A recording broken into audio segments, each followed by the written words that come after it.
Journalists hunting down war criminals for huge financial gain and world justice.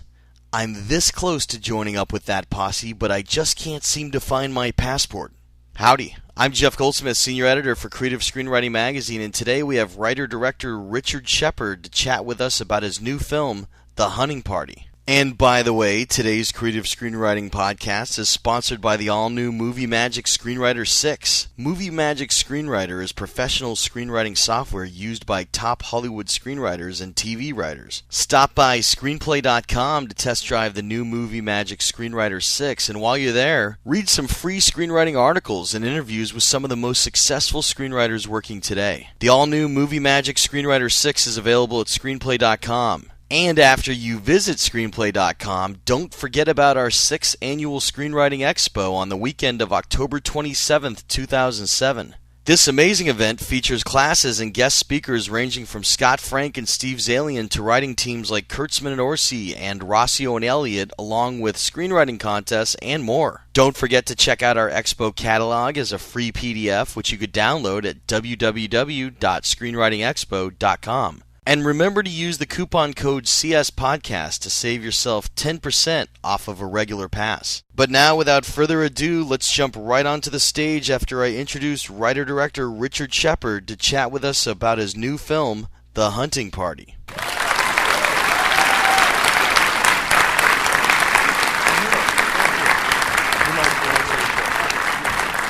Hello. Those end credits are, when you film a movie in 3 countries, you've got like these end credits that are like 8 minutes long, and you're like, how do you list every single... And back in 1940, like in the Warner Brothers movie, it just said the end. There was nothing, right. Yeah. But now... there was nothing, and it would just say, no one worked on this movie. That's right. We're going to start where we always do, with breaking in stories. People love hearing about how you broke in. To my knowledge, your first major produced credit was 1988's Cool Blue. Talk about what it took for you as a young filmmaker to get there. That's just an unwatchably bad movie. I mean, I don't even put that in my resume, and I hate you for even bringing it up. I apologize profusely. I mean, I can't even watch it. But and I like to watch my own stuff. But everybody's got to start somewhere. So seriously... Well, the first professional job I ever got was writing a rock and roll heavy metal movie called Smash, Crash, and Burn, which I got paid $2,500, and we wrote it at a Denny's on Sunset. But... Which is no longer there, by the way. It's sad. It's sad because there are a lot of good memories there. But I've always wanted to be a director. I went to NYU Film School, but did not graduate. But I went to NYU Film School and wanting to be a director. But I always figured I could write my way into directing. And back at the time of my first few movies, it was the era when video companies were financing movies if you could make them for a price, and you sort of finagled your way in if you could get some actor or whatever. Yeah, wow, that just is really bad. You brought that up. How'd you raise I'm in shock. Well, how'd you get the budget for it? How about that? Like, how did you even come across that job?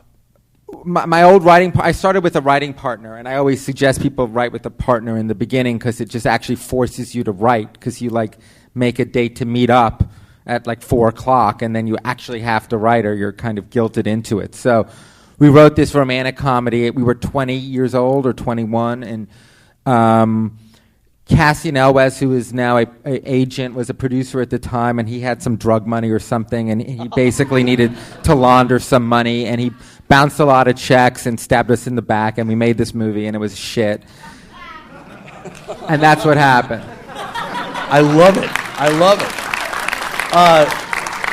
Not to dwell too far in your past, but as a 24-year-old, you directed the Linguini incident with David Bowie and Rosanna Arquette. Another bad movie. But how did that come about? I mean, you got to start somewhere. I mean, no, without a doubt. That was a romantic comedy that was not romantic or funny. And that's actually the first movie on my resume. I don't even talk about the other one because I co-directed that one. This one I actually have to take the blame for. And how did it come about? You know what? It came about because a different writing partner and I wrote this script, and it did teach me one lesson, which was that if you can write a movie that actors actually want to do, you might actually get financing. The bad thing happens when you get the financing and you make a shitty movie because you don't know what you're doing. But what happened was that we wrote a script, and suddenly David Bowie wanted to be in it, and this was like 1991 or something, and it just became like it was a video company that wanted to put in some money, and the next thing you know, we're making a movie. And I think back now, because the last movie I made, The Matador, is what most people think of as my first movie, but right.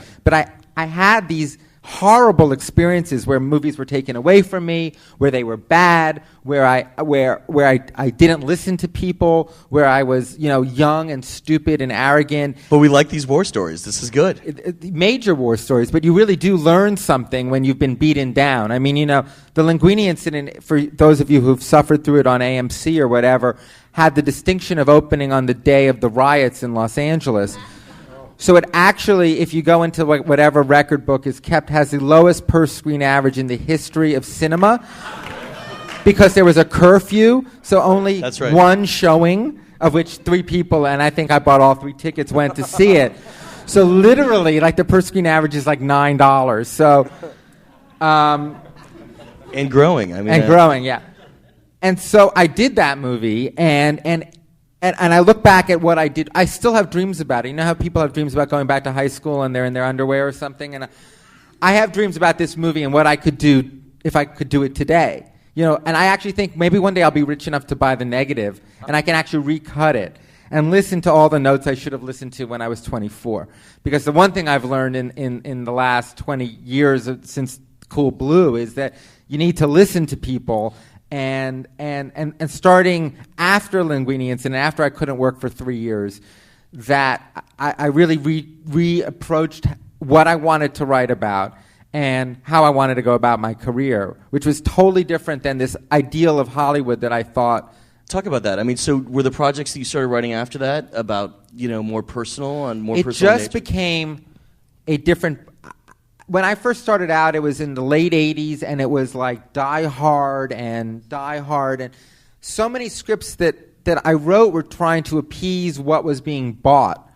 And even though Linguini Incident's a comedy, so you were trying to write for the marketplace. I was trying to write for the marketplace, and I did that all the way until The Matador, to be honest, right before The Matador. So I had this weird career. I went to movie jail. I mean, I literally could not get arrested. I tried to get directing a softcore porn film, and I couldn't get the job. I'm not joking. Really? What was it? What was that meeting like? Just dire. Like, how do you not get that job? I had gained like 80 pounds. I was like sweating, pathetic. I saw Rosanna Arquette at a party. She was in the Linguini incident, and I hid behind a plant because I couldn't talk to her. Like, it was just a horrifying experience. I stole. I was doing crime. I couldn't. Like, it was just really bad. I want you to make a movie this one day, by the way, because I like it. Hold on. I got to have a drink of water. So I was sort of suffering this humiliation of, like, public embarrassment. My late father saw the Linguini incident, and his only comment was, it's too long.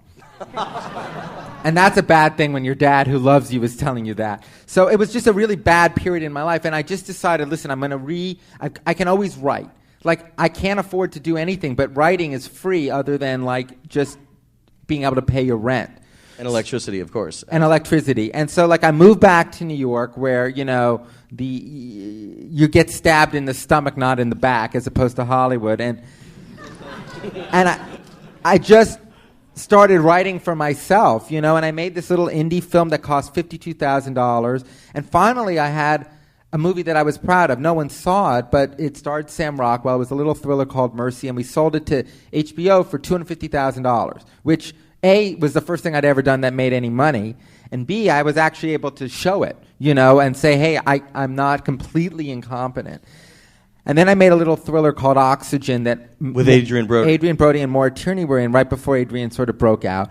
And again, we sold it to HBO. We made some money. I was able to show it to people. It went to film festivals. And then I produced some movies. I sort of had this very career off the radar. And then right before The Matador, I wrote a script that I was completely convinced was it. This was it. After all of these years, I had touched on what would be the zeitgeist of America. And that I wrote this script and I sent it to my agent, all prepared for the phone call saying, we've set it up and you're a millionaire. And he fired me. Your agent fired My you? agent fired me. It's just said it's crap, I can't do anything with it. He's literally like, what the fuck are you doing with your life? What agency was this, dare I ask? Well, Writers and Artists, and the name of that agency tells you something right off the bat. There's writers, and then there are artists. So I was kind of like in this horrible place. I mean, I had just got married. My dad was sick, and I had just been fired from my agent. And I was just like, what have I been doing? I've been able to sort of come back at least to myself, that I could direct, that I could write. I finally did stuff that I was proud of, even though no one really saw it, you know. But no one knew. I couldn't really get a job. You know, I was in a very place. And I ultimately said, you know what, I'm just going to write something for myself. Because I had just written this script that I was convinced was going to sell. And I'm like, you know what, I'm going to write a script that no one's going to want to do. That it won't even be a decision about like trying to get an actor. No one wants to be in the... No, I thought the Matador would never get set up. You know, most Hollywood actors don't want to play, someone who's mean to children, who's, sexually ambiguous and kills people. And I just thought, I almost went out of my way to make it not work. And so I wrote this, and it was the first time I'd written anything without an outline. It was the first time I'd written anything without knowing where it was going to go. Is that a practice you've continued doing? Yes. Really? So you don't use outlines? No longer. Because it was the first time that I actually let the characters take me where I wanted them to go. And it was very liberating. And without thinking that this was going to get set up, that I assumed, listen, I'm going to raise $250,000 from some dentist. I'm going to make this movie on digital. And I'll do what I've been doing for the last 10 years, which was raising money from dentists and making little movies. And I was fine with it, but I was like, I just don't want to play this game anymore because I can't seem to win. I can't get ahead of it. And it was the first time I'd actually written something that was from the heart in a way, that was about something that I was interested in. And so I wrote the script and I sent it to an agent who had been interested in me a long time ago. And I think he said to me, if this script is really good, and if you don't sign with me now, I'm never going to sign you. So after getting fired for the same script, and another no, for the script before. The script then before. I wrote The Matador in response. Well, wait, stop. So what was the script before? Oh, it was a great thriller. What was it? Pitch it to us. Give it a title. Shit. It was called Open House, and it was about a... it wasn't a sequel to House Party, was it? No, and it was about a... I don't even remember. It was just shit. And I just... So do you think you deserve to be fired? I deserved to be fired because I needed someone to slap me in the face and say, stop writing other people's movies and write your own movies. So, yes. No, that's great. So then you wrote The Matador. So then I write The Matador. This agent, Abram at Gersh, reads it and says, this is actually pretty good. And I'm like, well, good. If you want to represent me, I could use some work because I haven't worked in a year, but I'm going to make this movie for no money and blah, blah. And he said, I'm going to send it to Pierce Brosnan's company because they're looking for a writer for... some sequel to Thomas Crown Affair. So it was sent to Pierce's company, and somewhere along the line, literally weeks later, I get this phone call from Pierce. And I had never met the guy. I'm at home doing what any self-respecting writer does at 3 p.m. I'm in my underwear watching Oprah. Literally. And Pierce is on the other end, and I actually thought it was a practical joke because I had told friends that I was up for this job. Because you were up for the assignment, technically. They weren't looking at the Matador as a buy, but as a writing sample. That's right. And Pierce was on the phone, and he said, I just watched this movie of yours, Oxygen, this little $1 million thriller I made with Adrian Brody, which no one had seen. And he had rented it, and he said, well, it looks like you can direct actors. And what was amazing, that first sentence blew me away because all of the bad stuff I had done early in my career didn't matter. I mean, that's one of the things about Hollywood. It has no attention span. That's both good and bad.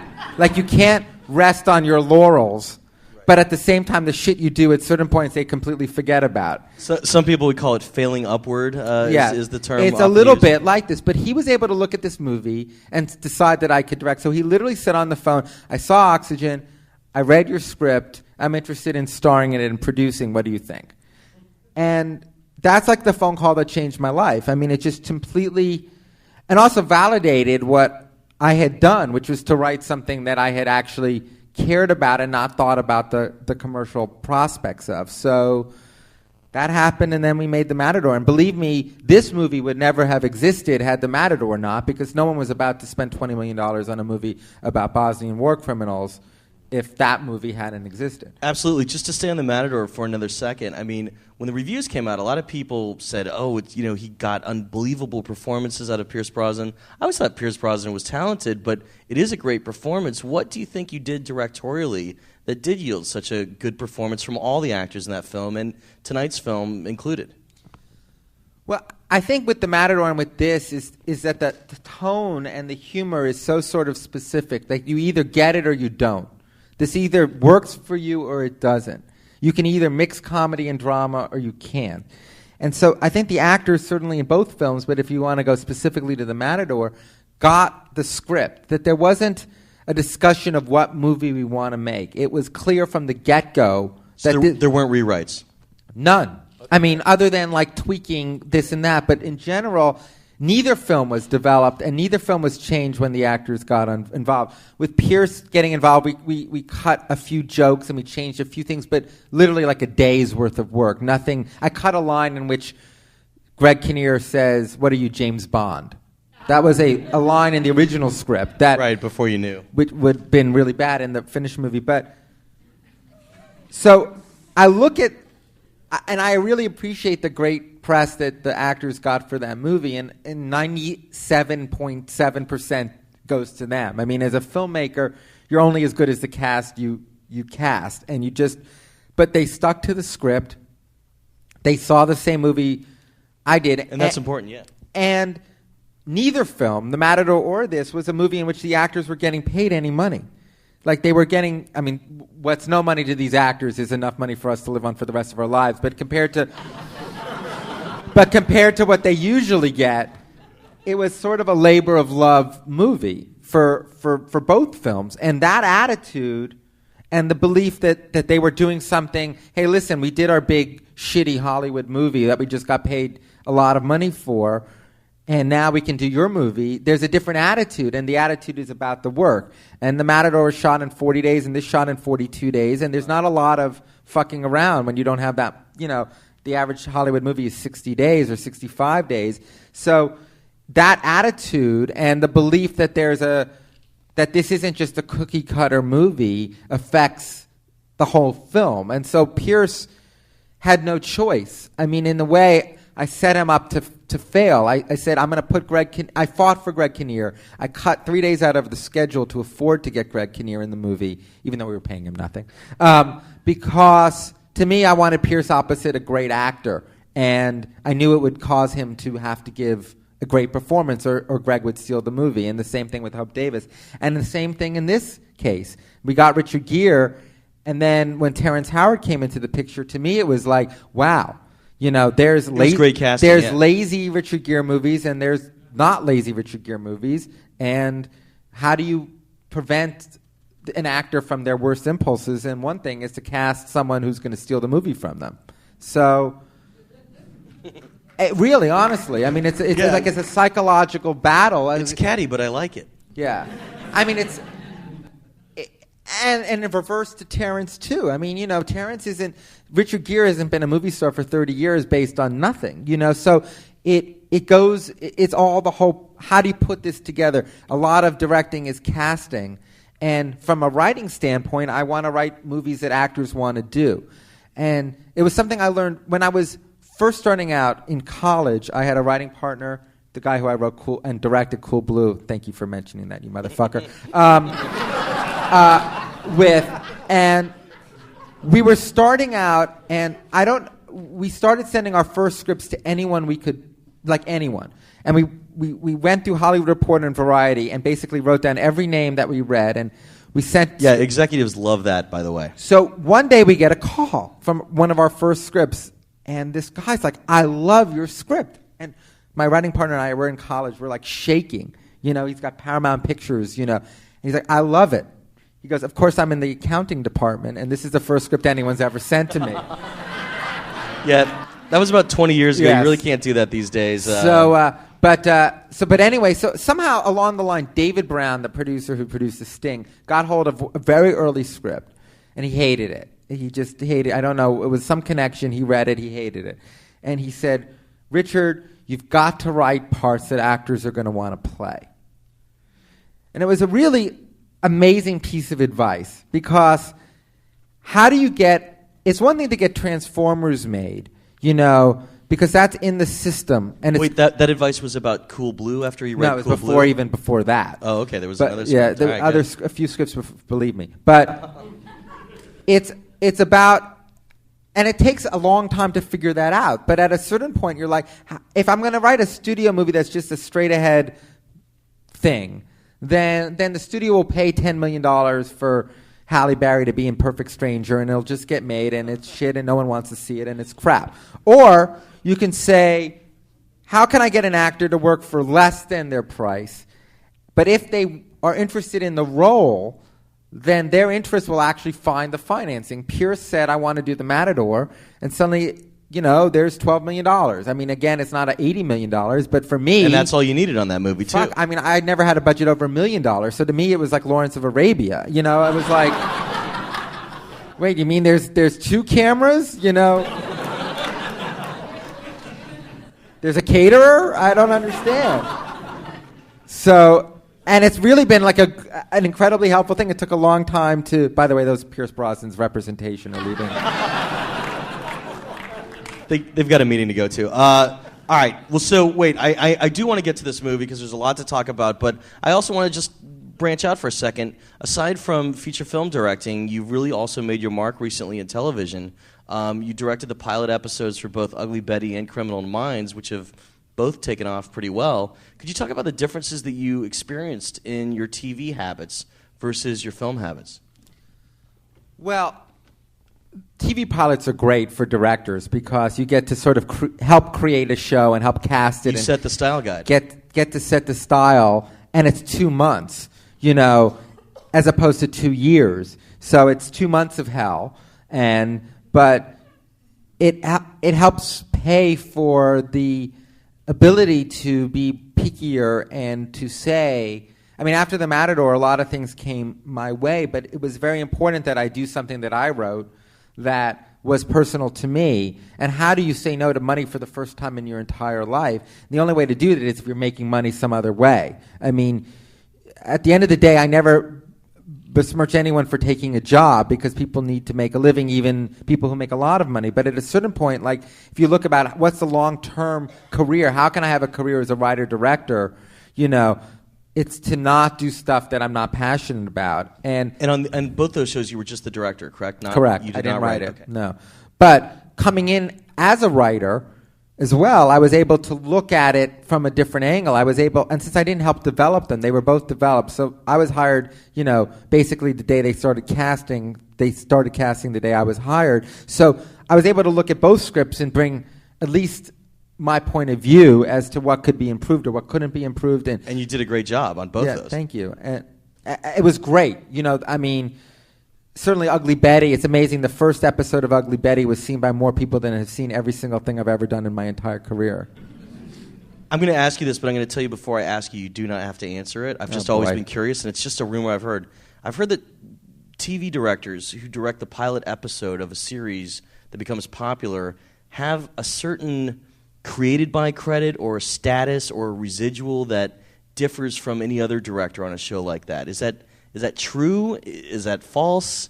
You don't have to talk numbers, but as a director of a TV pilot, you get a piece of every episode that gets made. That's what I thought. Which is why you see people like, big Spike directors, Lee and Ridley Scott and other directors like clawing each other to do these things because it's 2 months, and on the off chance that it becomes a hit, no one watches. The only person who watches the Criminal Minds ratings more than I do is my mother. It's like every week, they're still in the top 20. I can help pay my mortgage this month. But it gives you the ability to say no. It gives you, which is all the power there is to have a long-term career. I mean, anyone who's a writer. Define that. What do you mean the ability to say no? The money, the money gives you the ability to say no. Because there are things we do in our career that we have to do to simply pay the rent or the mortgage. And if you do them when you're starting out, that's called experience. But if you do them along your whole career, that's your career. And to choose what you want to do, to choose what type of career you have, like, to me, it's like if for this very brief period of time make enough money from doing TV pilots that I can afford to do movies that I'm passionate about, then that's a great deal. You know, that may not always be the case, but you got to ride that pony while it's in the pen, something. Sorry, I don't know. All right. I was just trying to help. Wait, so just before we move on, are you able to say like a percentage or how that works? Because I'm still curious contractually. Do you Everything become is everything is different. Every show is different. Every deal is different. But in general, you own a piece. I don't own a piece. Every You have a residual? every new episode that is filmed, I get a little Residual. bite of. Okay, and that's through the DGA, I take it. That's through the DGA. Okay, Yeah, okay. yeah, Cool. Yeah. Just wanted to get it straight, man. Yeah. And the guy who created it, who created it for America, Silvio, I mean, he's making some serious So he's bucks. the guy that okay. He yeah. wrote it, and he's just literally bathing in money. No, and that's fantastic. I mean, it's very... He's very clean. Very. All right, tonight's film... I'm mostly dirty. My ear is clean. Stay dirty. We like you that way. Tonight's film stemmed from the Esquire article, What I Did on My Summer Vacation by Scott Anderson. Talk about how the rights were acquired and then how you came on during this process. Well, after The Matador, for the first time in my career, someone actually asked me what I wanted to do as opposed to me groveling to write Ernest Goes to, Death Camp or whatever. And I would love to see that. Yes. I was actually up for an Ernest movie right after Cool Blue. So I joke. Wait, and you didn't take it? I joke about Ernest. But you didn't take it because you were just talking about people needing to take the jobs yes, early on. No, so you said no to Ernest. You read that. I said I was up for it. What I said was I was up for it. I got turned down for an Ernest Goes to movie. I like that version of the story better. Don't put words in my mouth, Jeff. What was the question? So I was asked for the first time what I wanted to do, and I said, well, I love The Third Man. It's one of my favorite movies, and what Absolutely. I love about it, it's set in a post-war environment, and there's all this intrigue and black market, and just seemed very interesting. So I was like, I'm looking for a post-war story, and this executive, who's now a writer, but was an executive at the time at Intermedia, Alex Litvak, said, hey, there's this article that we own, which is about these journalists in Bosnia who went hunting for Karadzic. And it's really weird, and it's kind of up your alley because it's both dramatic and it's kind of funny, too. And it was terrifying. Like, literally, that entire sentence was terrifying. First of all, I'd never adapted anything. Right. Honestly, and it's not something that you really want to admit, but I doubt I could have found Bosnia on a map. And it's not, it's really like that's an insult to myself. I mean, it was very scary because I knew that to even want to get involved in this was going to be more work than I'd ever done in my entire life. So we somehow convinced some people to finance a trip for me to go to Bosnia. And I actually went on the real trip that the people do in the movie. I went up that mountain, past that guy watching in the middle of the woods, to that bar with the animal heads on the wall. And then I spoke to all these people from the UN and from NATO and the High Commissioner of Bosnia, and they all just gave me just these bullshit lines about why they haven't caught this guy. And the bullshit was like pouring out worse than an agent. I mean, it was unfucking believable.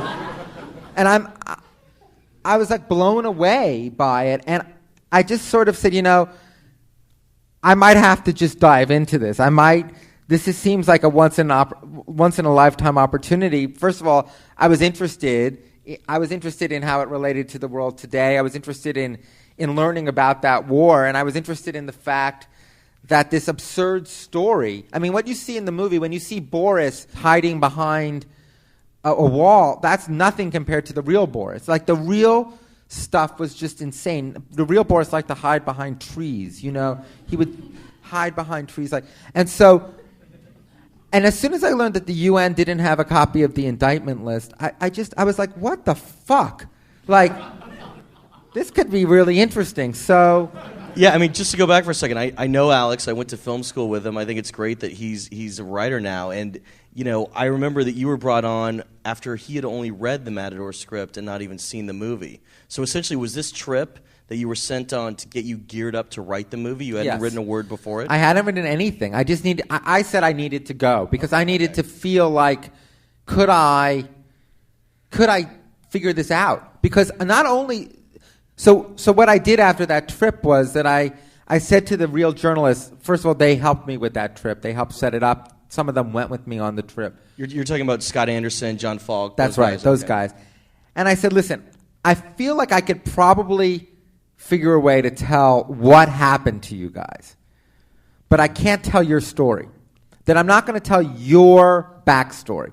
So if you let me create 3 characters from scratch, basically trying to get as much of you in them as I can, but I can only deal with so much reality here. And with the reality that happened to you, this absurdity that you were mistaken for a CIA hit squad, all of this stuff, that's the struggle for me. And I'm going to try and deal with that. But I can't worry about Scott Anderson or John Fox, like real backstory. I didn't want to put words in their mouth that they didn't say.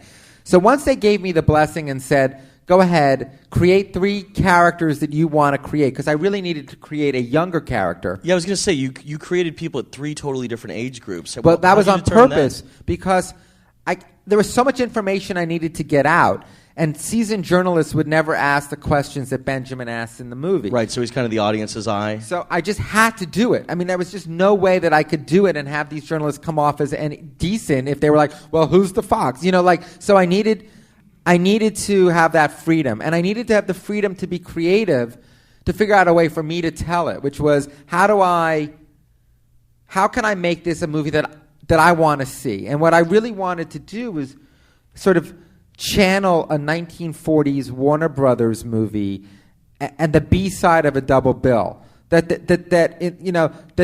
there's all these Academy Award winning worthy movies about to come out in the fall, and they're all the ones that everyone pays attention to. But at the end of the day, it's those B movies, those Sam Fuller, John Huston movies that always played the B-side of a double bill that have stayed the test of time. Absolutely. Because there was an edge and there was something different about it. So that was my whole attitude and why I wanted them to give me the blessing. And once they did, they were incredibly involved. The first person to read the script was the journalists, not the producers.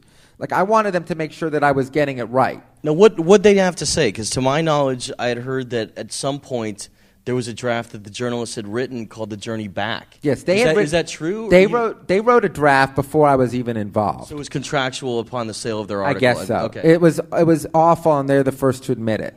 I mean, honestly, like it didn't work. Right. Because if you're going to they were too close to the material. But also, like, if you're going to tell an absurd story that's true, the people who are living it that we can watch and want to follow have to be compelling in some way. And while these journalists in real life are extremely compelling, they're all the same age.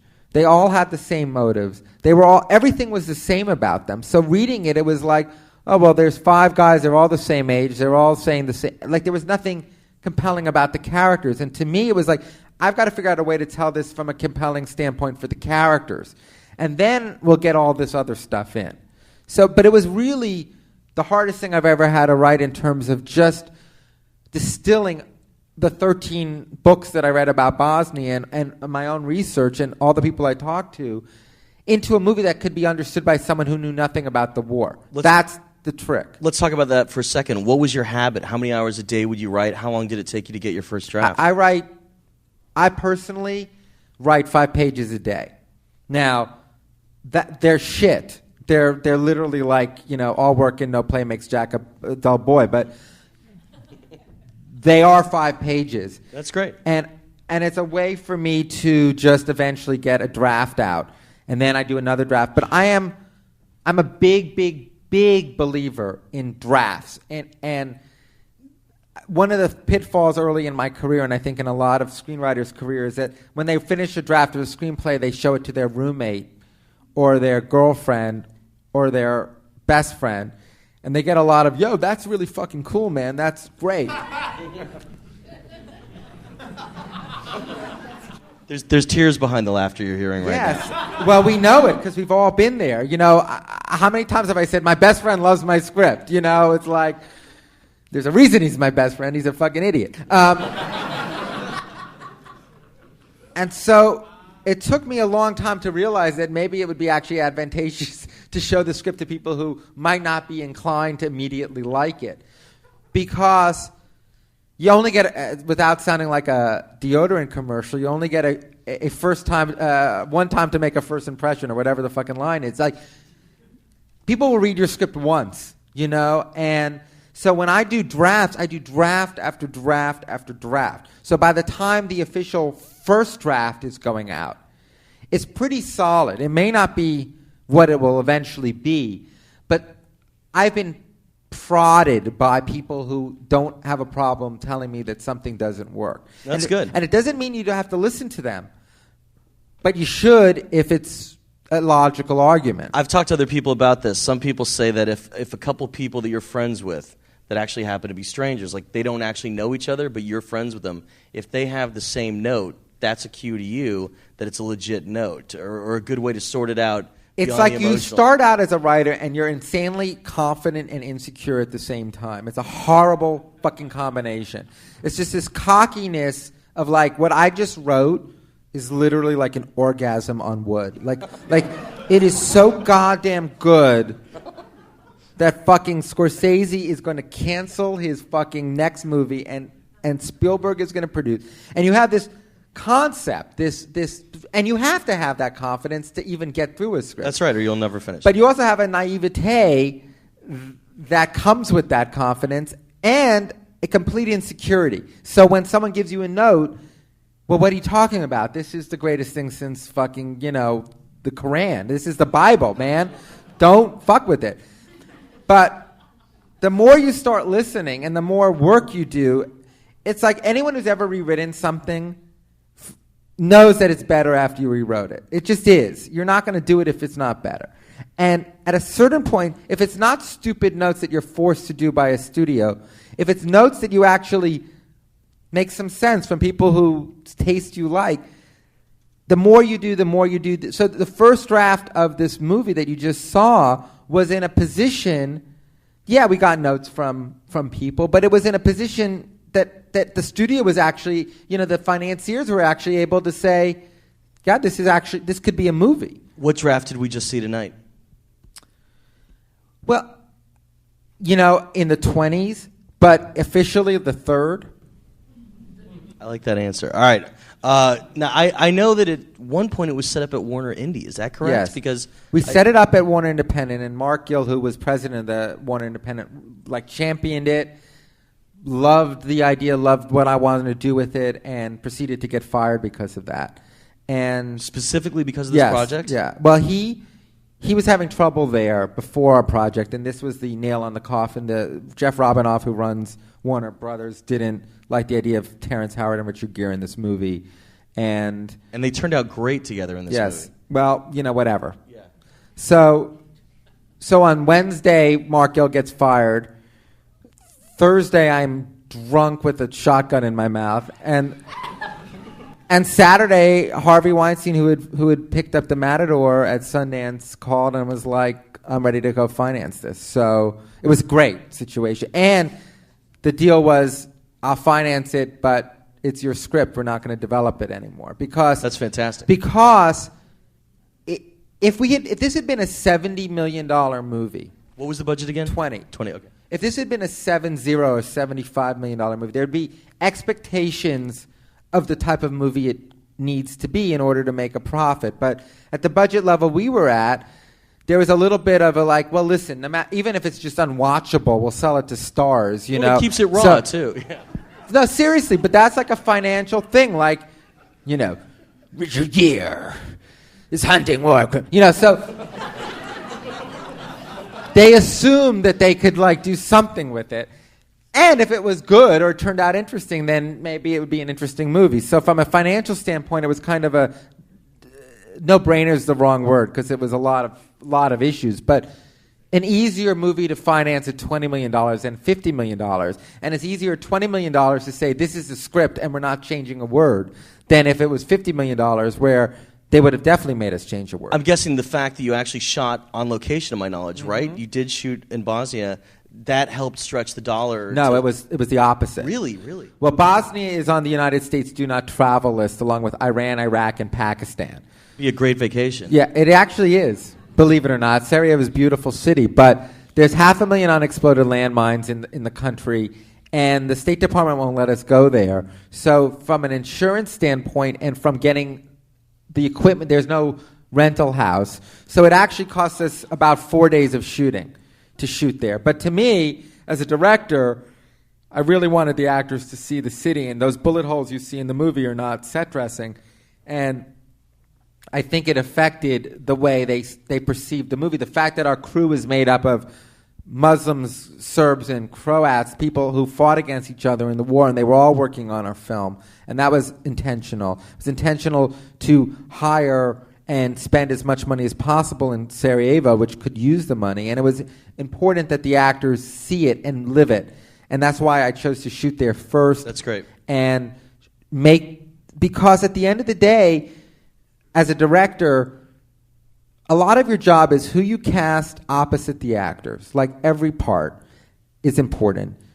And the sets and the costumes is all part of what you do. So directing isn't a lot of, I need you to think about your childhood and be angry and relate to your babysitter who was mean to you, and action. That's not too much information. That's not a lot of what you're doing. A lot of what you're doing is nothing. It's to just make sure that the fucking boat continues to sail. And the way you do that is by saying, here's your set. Look, 360 degrees, it's fucking real. Look at these actors. They lived through the war. Look at your co-star. They're Terrence fucking Howard. And action.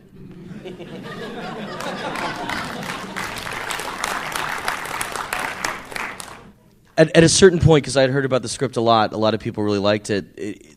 It had a title that I've always liked, called Spring Break in Bosnia. What was that title legit, or was it just a title attached to it? It was actually the title on the movie before I came on. Okay. And when I finished the first draft, I was like, I need a new title for this movie because this title will never make it all the way through till theaters. But if I put this fucking title on the script, it's going to be known as this movie. And I couldn't come up with a new title, so it ended up on it. But it was very confusing to a lot of people. They test these titles, and at the end of the day, people were saying "Springtime in Bosnia." Is it like a raunchy comedy? Like, it just confused people. And Bosnia is not as sexy as Transformers, and so people were a little nervous about the word Bosnia in it. So at a certain point, it just became a logic issue, because I joke about Transformers, but if you're making a gigantic studio movie, it's just, it's a giant organism, and they know while they're shooting it that it's going to make $120 million its opening weekend. Right.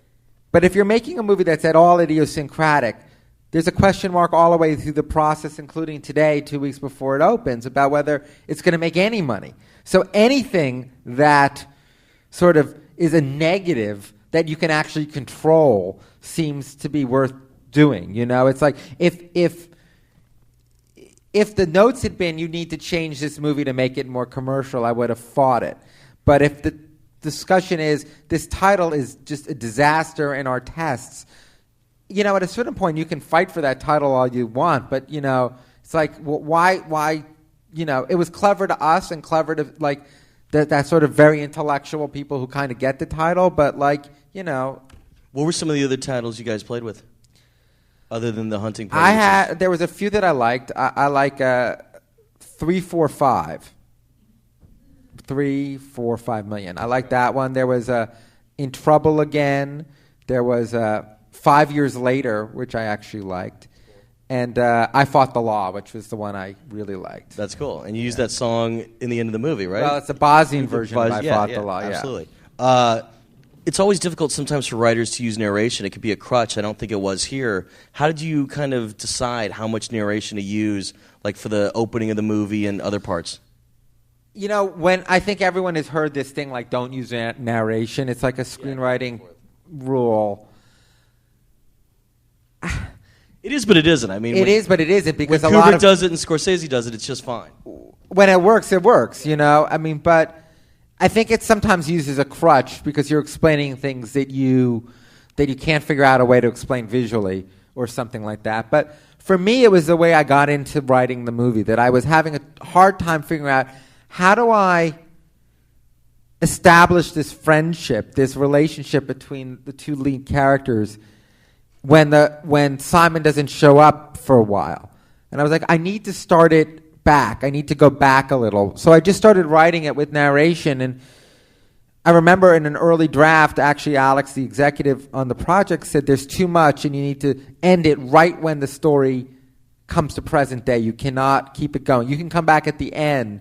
But I had the narration going all the way until like they were on the road. And he was like, you got to pull this back because it's just too much. And it was a valid note, and the script worked without it. But, you know, every script is different, and at a certain point you kind of just, I at least just go with the flow. Like if I'm actually typing something, I'm not going to stop, you know. Absolutely. And half of the battle is just to get it on paper. And so I went with it, and I liked it, and I felt it gave Duck a voice, because there's three characters, and it's tricky to know who you're following. But to me, you know, it started with Duck, with this guy who had a decision like, are you going to be a sellout, or are you going to be what you want to be? And it's very similar to decisions that I feel almost every day.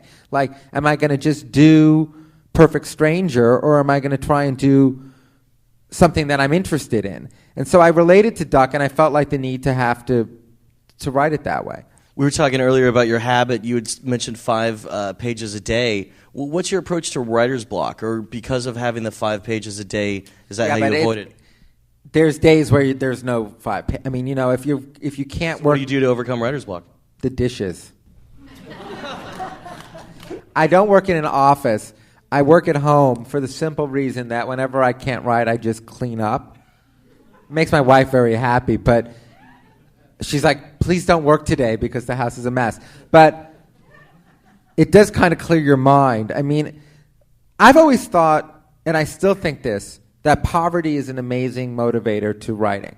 That at a certain point, what is actually going to get you in the chair to write? Joyce Carol Oates says, I hate writing, but I love having written. You know, we all love writing the end and hitting print and, you know, popping a beer. But there's a lot of work before that, and it only gets done if you sit your ass in a chair. And what is the motivation for that? Well, I think money is a huge motivation. And then if you look at screenwriters who are successful, then what is their motivation? And then I think it's just about, you have this gift, you have this ability to write something that someone's interested in actually making. Don't squander it and be an asshole. Like, you know, write. Like, take advantage of this. I mean, one day you'll be in, you know, blubbering in diapers and in a wheelchair, and like, you want to have accomplished something. And so that's the motivation. It's like, okay, well, after The Matador, you know, it's like, I don't want to be a one-trick pony. You know, I don't want to be the guy who did that movie and then just what the hell happened to that guy? You know, because there's always articles in the LA Times about what the hell happened to that guy. So that's a good motivation.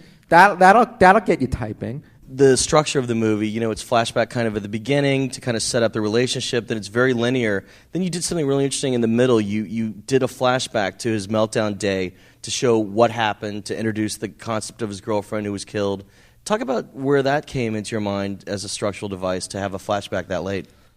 I learned something on The Matador, which was that if you can have drama in your characters, you have an extra level of tension in your film past the dramatic structural tension that you have from the plot. Meaning, in The Matador as a specific, people were really worried when Pierce Brosnan shows up at the house with Greg Kinnear and Hope Davis about what would happen. Like, what happened with him and Danny? Would Pierce Brosnan make a pass at Hope Davis? All of these things. And it added tension without having to do a car chase. And to me, that's the greatest type of tension. So I was like, well, here's a thriller, an odd thriller, but a thriller, in which the plot machinations are hopefully interesting. But if you think you understand who Richard Gere is, which I think most people do for the first 35 minutes of the movie, they think they get him. And then there's a twist. And it's not the most amazing, it doesn't knock you over the head, but it just says, well, there's more to this. There's more to this story than I thought there was. Right, it keeps him three-dimensional. And it also keeps you on edge because you're like, well, I didn't expect that. What else is going to happen? Like, I don't necessarily know where this story is going. That there's so many movies where if you're watching a thriller, you know it's going to end up in a warehouse with a shootout and birds flying and shafts of light. I mean, you just know it. And so, like, what do you do to fight that? And if you can fight it in character, that's the greatest way to fight it in any capacity, because then you're keeping the drama going without having to do all that crap. You wrote it, you directed it. Obviously, you knew this project inside out. What was your concept of improvisation on set? I mean, how much leeway would you give the actors to go away from the story that you'd worked so hard on? Well, I don't do a lot of rehearsal. I think that's from training, from having no money, that you have no time for rehearsal. But now it's kind of what I believe in somehow. Was it also your TV influence? Because I understand they don't do a lot of rehearsals. Well, I actually do more rehearsal than anyone on television. Oh, you do? Okay. I actually do what I do in features, which is have days and days of read-through of the script. So it's not rehearsal, but it's reading the script out loud. And on Ugly Betty, we had days of it, because it's extremely helpful to hear the script out loud for the writer, if you're not the writer, and if you are the writer, it's extremely helpful to hear what it actually sounds like when real actors say it. And changing or fixing things in that environment is a lot easier than on a set where you are under the gun. So if an actor says on a set, I don't like this line, you could be dead for 2 hours as you're trying to find a line that they don't like. But in a read-through situation, if they don't like a line, first of all, it's very relaxed. It's just you guys. You can say, well, what about this or what about that? Or you can say, well, let me think about it, and you can come back and offer something, and it's not in on-set environments. So I kind of. So was that your version of improvisation, the read-throughs? So by the time we get to the set, the script is sort of vetted. So I don't really allow a lot of it. I've been asked this question, but I answer it honestly, which is that I think the whole movie is improvised. However, they say every line exactly as I wrote it, which is that an actor will say a line differently every time if they're a good actor, or they will react like they're hearing it. Like Terrence Howard's amazing. He's such a good actor. But he literally, in his mind, he's never heard the line before. So you'll be shooting a scene, and the line is, we need to get out of here by 12 o'clock, and he'll be going, we need to get out of here. Oh, my God, that is an incredible cloud. Did you just see that cloud? And you're like watching on the monitor going, did he just talk about the fucking cloud? What the fuck is he talking about? But he's reacting to what he's seeing, so that the next take, when he actually says the line, it's as fresh as the very first time he said it. And so I feel like there's a lot of improvisation, although word-wise, there's not a lot. But it's also the way I write. I write in a way that like either it works, either you say it as written or it's just really bad. Yeah, I can't tell if it's good or not, but if it's said differently, it's just really bad. So I think actors are just terrified. They already are, fearful for their careers, Like, just say it as it was written, because at least someone somewhere approved this. We're going to open up to the crowd in just a few minutes. A few quick last questions. Was there anything that you felt the need to rewrite during shooting? Or yes. Terrence Howard had this suggestion. We were shooting the scene where they're all hung up. And in the original draft, the guy with the tattoo on his head, who really existed, nice guy. You met him face to face? Yeah, I didn't have coffee with him. Yeah. He's yeah. But so in the original draft, the guy with the tattoo had the entire confrontation with Richard Gere, and the Fox said nothing. He just watched. And we get into the day. We're blocking the day, and the guy with the tattoo is doing the lines, and he's fine when he's speaking Bosnian, but he's not so great when he's speaking English. And Terrence goes, "What the fuck are you doing, Richard?" He's like, "That actor who's playing the Fox is A, fantastic, and B, the whole story is about Richard Gere and this guy. He needs to say those fucking lines, not this guy. Like, just wake up." And, a script is developed, and really smart people read it. Really smart people look at it. We had, 5 producers and studio people, and no one had suggested that simple but logical idea. Sure. And if you just say no to that for whatever egotistical reason, you're just an idiot. Because we sat there and I'm like, we're going to go 3 hours over schedule because I've got to reblock this. I've got to rethink this. This actor has to learn his lines. We don't have any time. And it worked out great. We're fucked. But if I don't do it, I'm an idiot.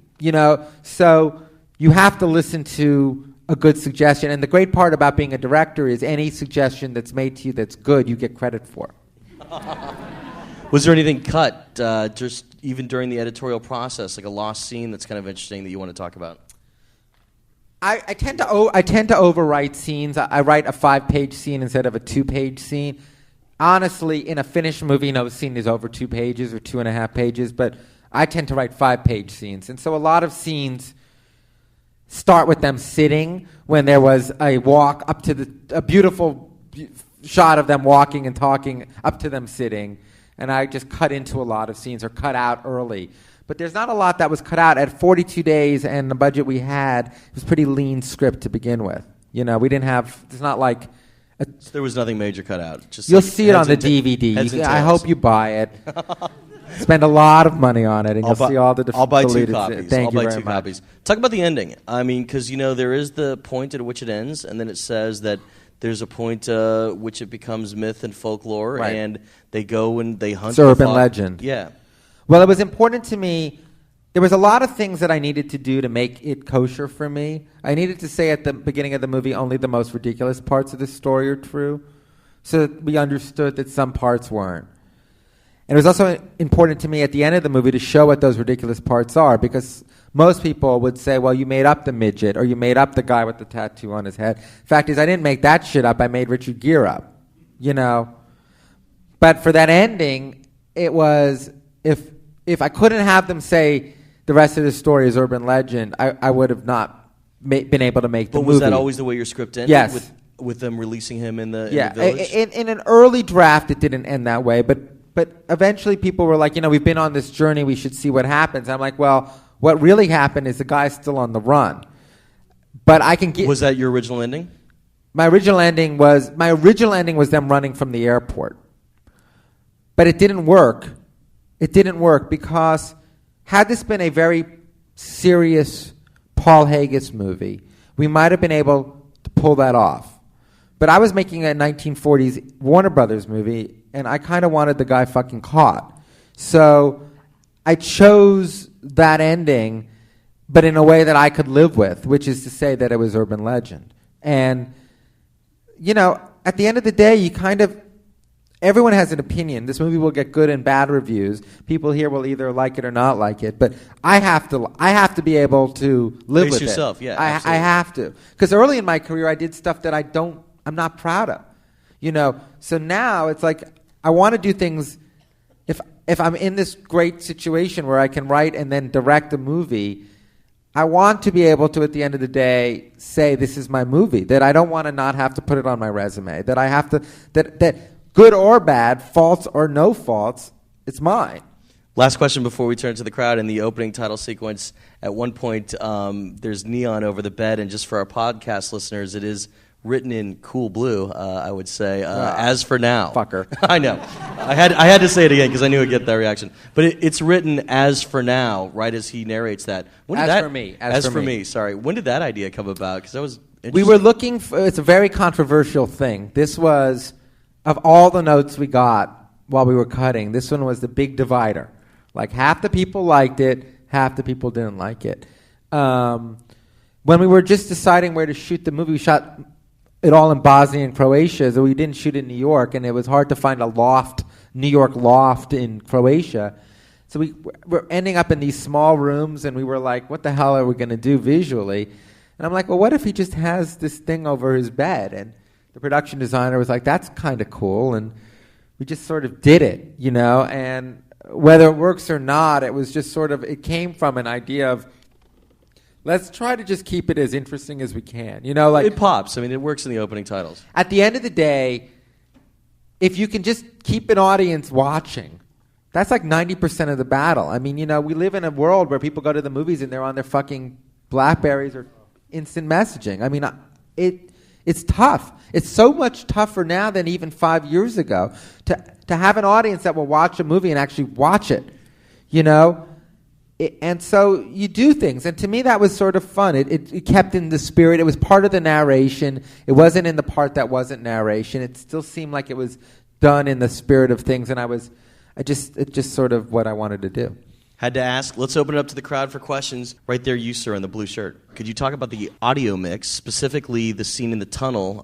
He found it very haunting. Was that an early decision or something you knew you were going to do later? Obviously, the tunnel interrelates to your love of the third man, so Yes. I'm guessing that's where it came from. Yeah, I mean, we found this great tunnel, and it just seemed crazy to not... The original scene was written for an apartment complex, and we just couldn't find a location we liked, and we found this tunnel, and it just seemed interesting visually. But you mentioned the sound design.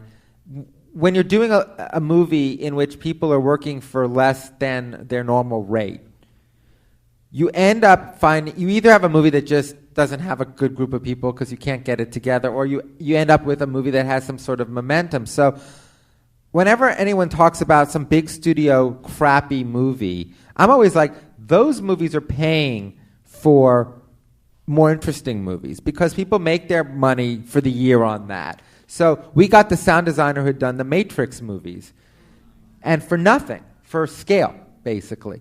And he was just like, I like this is interesting, it's different, I'm going to do it. So when you have someone like that, and he's like, I've gotten water drips that I recorded in Bosnia, and they are exactly the sound of the weight of water. And you're like, okay, great. It sounds fucking fantastic. So it was written into the script that water was dripping. But the effect of it, the finished film version of that is really the work of Dane Davis. Another question. Right there, you, sir, right here in the fourth row. Great question. He liked the movie, thought it was a great international intrigue film, an on-the-road film, and interestingly, you never have your protagonist pick up a gun. Were there problematic notes you were given because of that? When I went into this, I was like, this ending, if we're going to catch this guy, I'm not going to do a Chuck Norris ending to this movie. Even though you edited Chuck Norris into the movie. I'm not going to do Missing in Action 3. The idea that I would suddenly have Jesse Eisenberg with a gun just seemed ridiculous. So it's one of the reasons I used Chuck Norris, which was like, there is this movie that we all know, and then there's just this movie, which is more of an intellectual ending in a strange way, even though there's hopefully a tension level in it. And so it was one of the first things I said is no one can hold a gun. It just doesn't make sense. I can buy it in some sort of weird cinematic way if we can swing it, that these guys get him in a clever way. But as soon as they start holding a gun, you start wondering what the fuck what we're watching. I mean, the real journalists went up to that town ready to catch that guy and wanted to catch the guy and were prepared to catch the guy, but they didn't have any guns either. You know, at a certain point, that wasn't the movie I was interested in. And I kept saying to everyone, you know, if this was a different movie, and this was an $80 million movie, then we would have to have that ending, you know, where they're rappelling off the side of the thing and, you know. And you set it up, too, because the characters say to each other, do you know how to use a gun if I gave you one right now? So you protected yourself on that, and it probably would have put them in even more danger if they were ever armed. So the fact they're unarmed probably kept them safe. It just sort of, it's like literally, it's one of those endings where you kind of have to go with God a little bit. Like you just have to kind of go with it. It's either going to work or it's not. If you want to poke holes in it, I can lead the parade on that. But if you want to go with it and sort of accept that this is that these guys are going to do something, then it kind of works. What else could you tell us about the original journalists? I mean, how close do they think they ever really got to him? Well, their story goes all the way. I mean, they met with the girl on the bus was a guy, but they met with that guy, and he said, "I'm getting you to Caradage." And then then Dylan Baker, the CIA, came in and said, "We're taking over. Get the fuck out of Dodge." You know, and they were basically told to get out of the country. Interesting. So there's a funny story. We just had the premiere in New York City, and Harvey Weinstein introduced the movie. And he said, what you're about to see, 90% of this movie is true, which is not what I say. I say only the most ridiculous parts of the story are true. But he said 90% of the movie is true. So the writer, Scott Anderson, of the article is watching the movie with his wife, who has not seen the movie. And the scene where they're all hung up and the axe is to their heads, she starts really freaking out. And he leans over to her and he says to her, "This is the 10%. Another question. We'll go over here. You, ma'am, on the aisle right there. How would you like to see your career develop in the future, and what other themes would you like to explore as a writer? Well, I don't know about themes, but at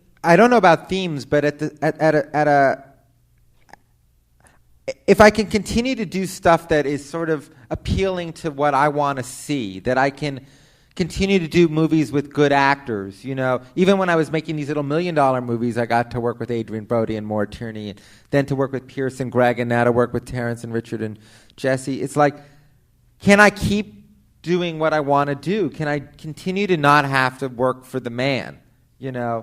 That's a great goal. I mean, I look at the directors like Robert Altman worked until he was in his late 70s before he died, and he kept getting movies financed because he was idiosyncratic, and actors wanted to work with him. And so... Same thing with Woody Allen right now. Would I love to make a movie that makes $300 million and is the number one movie for 5 weeks in a row? Sure. But if that comes from what I want to talk about, that would be great. But it's no longer the goal. It might have been the goal when I was starting out trying to write these specs that I thought would sell.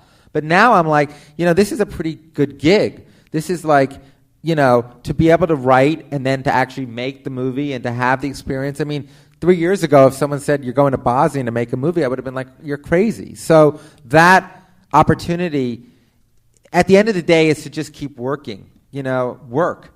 I want to keep working. I want to be that's the goal. Like, how do you keep working? We'll get the guy right behind that young lady, and then we'll go back to this side. You, sir. I'm going to turn it into a question, actually, because it's an interesting point. You're dealing with Bosnia genocide, but you did find a good way to interweave comedy. What were the limitations about that? Because there's certain parts of the movie it wouldn't work, but it kept it moving. Yeah, you don't think war criminal comedy. It's Adam Sandler is a war criminal. It's a tough barometer, though, because you got to balance Honestly, it right. The story itself was so funny. I mean, in a weird way. If I had played Boris straight, it just wouldn't have worked. It was just too ridiculous to believe it straight. And the journalists themselves have such a dark sense of humor. So early on, it was like, listen, we're not going to make fun of what happened in that war. But Bosnians themselves have a great sense of humor. No Man's Land won the Oscar a few years ago for foreign film. It's very funny. They are able to laugh at the absurdity of the awfulness of the situation. Yeah. And seeing that movie and understanding their sort of perverse, dark humor helped me. I appreciate what you said very much, because life is like that. I mean, we sometimes see movies that are so serious. And, sometimes you laugh. I mean, sometimes things happen. Certainly with a bunch of journalists who are drunk half the time in a car, they're going to be joking. It's not all about the geopolitics of the situation. And it's also a way to make this subject a little bit more accessible to people, because I don't think people are much interested in Bosnia. And I certainly don't think that anyone really even knows what's going on there. So how do you even make a movie that, to me, is like, I want to make a movie that actors are going to want to do. And then once you have those actors, then I want to tell a story that people are going to want to see, whether they care about this or not, because maybe they actually might think about the situation over there, and you can get a lot done if you sneak around. I mean, if you write a character-driven piece that somehow fills a genre, whether it be adventure or whatever, you can get a lot done. You can get a lot said. A lot of people say, I'm writing a character drama about my sister who is depressed. And they write a 90-page script about a depressed person. And no one's going to make that. I mean, it might be an interesting exercise, but there's not a compelling story. But if you tell a story that is actually compelling, then you can have a character that you can really deal with all the issues that you want to deal with. And you can sneak them in. You can sneak it in a different way. And thus you have a very original character in a piece that works on another level, and you might actually get it cast and financed. You, sir, on the aisle in the blue and the hat. Question was in regards to harmony on the crew. With such a diverse crew, how did they interact? Was there ever any problems? Well, from the very beginning, I let everyone understand that we all knew that in The Hague had indicted people from every side of the war for war crimes. So there are people who have been convicted from every side of the war. This is a true story based on the hunt for this guy. So had it been a true story about the hunt for a Croatian war criminal, I would have made the movie if it was the same sort of story.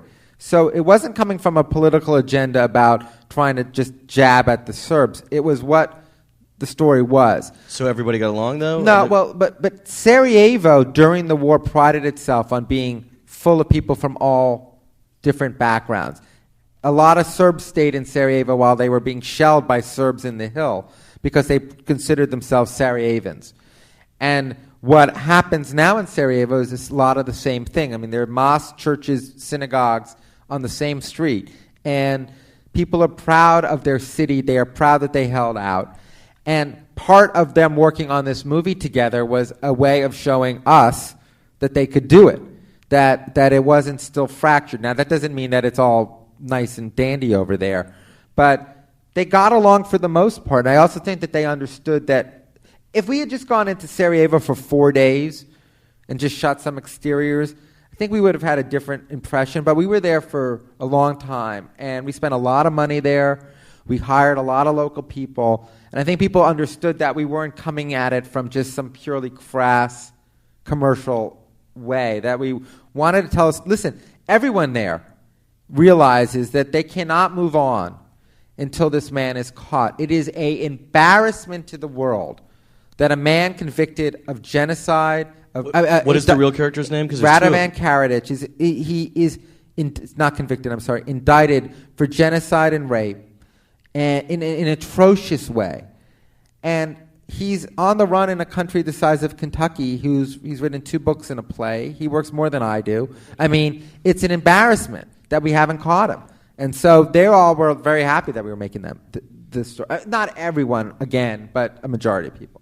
Another question, right here in the second row. Question was in regards to like the end of the movie where the truth was kind of revealed, some of the things that influenced the movie, the facts that were the stranger than fiction facts. Was that part of your agenda in making the movie? Was the political ramifications of that to hope that beyond just being entertaining? Yeah, I mean, from the very beginning, it just seemed very connected to this idea that we say we're hunting Osama bin Laden, for example. And I don't doubt that the really good people want him caught, believe me. But when I did the pilot for Criminal Minds, we had an FBI advisor on the show, and he's like, all my buddies in the CIA were taken off of the bin Laden unit, and they're in Iraq. And this was before this project came about, but it just stuck with me. Like, are we really, really searching for these guys? It's not that people don't want them caught, but something is stopping it actually from happening. The journalist whose story this is, this movie, Scott Anderson, says that he believes that Karadzic could be caught in 2 days if people really wanted to catch him. And so, if anything, if it just makes you ask some questions or maybe makes you say, I don't necessarily believe the line, the company line, I think that's a good thing, and I think we were all attracted to that. But it wasn't like an agenda from the beginning, like, oh, I can make this movie and I can take a hit on whatever. It just sort of came, but it just seems silly if we didn't address that, because it seems like it's a real issue, you know? Absolutely, and it's good that you have that ending. Few last questions. We'll go to this side. You, sir, in the hat. Interesting question. Have you read any of the stuff that he's written, his plays, his novels? Do you have an opinion? Well, he's much like Hitler. He was a failed poet, like Hitler was a failed artist who sort of was megamaniacal. During the war, he fancies himself a poet, and he would invite visiting poets who hated Muslims to join him at the Olympic Village so that they could shoot down at Muslims together. So there's actually video of poets from Russia coming down, standing on the mountain and shooting and killing Muslims. I mean, it's the most unbelievable footage. I have read his writings.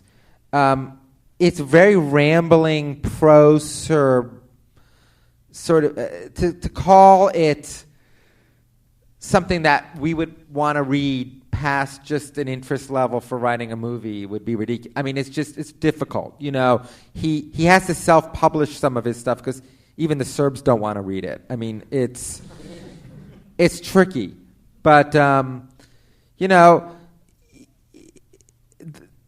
he's an interesting guy, and a documentary about him, and he would spend 2.5 hours doing his hair in the morning.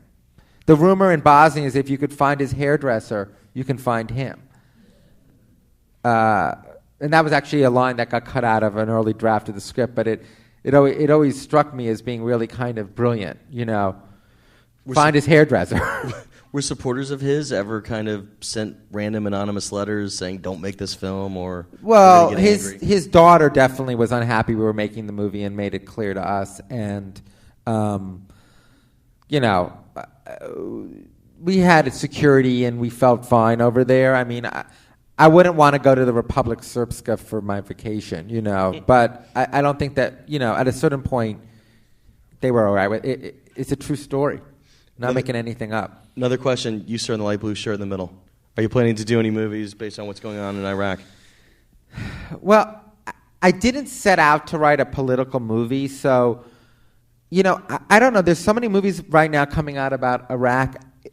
It's interesting. It'll be interesting how those movies do and what the perspective is. Yeah, there's a lot this fall, actually. Yeah, I mean, it's interesting. I mean, I don't know. I mean, personally, I'm still trying to get my finger... It's like an ever-changing story, I don't know. But I just want to write things that are interesting to me, whatever they are. And at the end of the day, it's like I don't know what that will be, It's like we all say we want to write a script.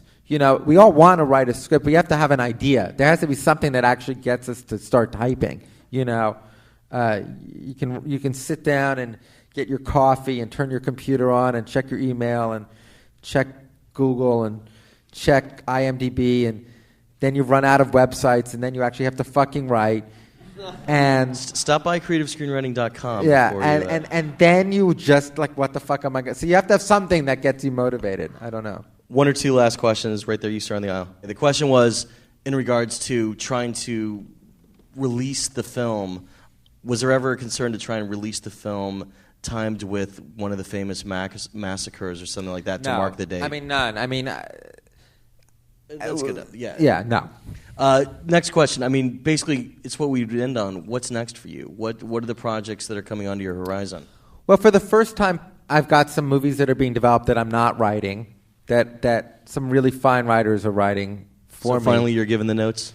Yeah, and it's really interesting, and it's really great. And I'm sure the writers are like, his notes fucking suck. That fucking idiot. My roommate says this is the best fucking script in the world. Anything you want to talk about? Okay. You've been very generous with your time. Give it up again for Richard Shepard. Thank you, guys. And that's how the Q&A went down. Thanks again to writer-director Richard Shepard for spending time with us to talk about his new film, The Hunting Party. If you dug this episode of the podcast in general, consider tossing a virtual tip into our PayPal virtual tip jar by visiting www.creativescreenwritingmagazine.blogspot.com and look for the PayPal icon. Your tips are appreciated and definitely help out with equipment, hard drives, and all the other stuff we need to keep this podcast running.